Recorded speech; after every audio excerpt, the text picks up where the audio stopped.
خب اومدیم تو سمت صندلی تکا. این مبلای تک یه نفره خوشگلونه.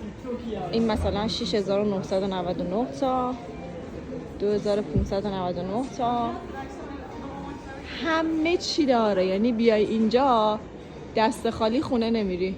الان این چیزا میز کوچولوهای پذیرایی 219 تاه. به خدا که قیمتش خوبه. این میز وسط 849 تا. آخه چه خوشگله. برای حتی لوازم آرایش هم خوبه. قیمتش چنده؟ 29 تا 60 تا. بردا یه دونه برداریم واسه نیلوفر لوازم آرایششو بریزم توش. بیا بذار تو سبد. بیا. چرا؟ دختره 15 روز اومدی خونش موندی. بذار اینجا. تو هم میخواد برای وسایلات؟ خب چرا لال شدی؟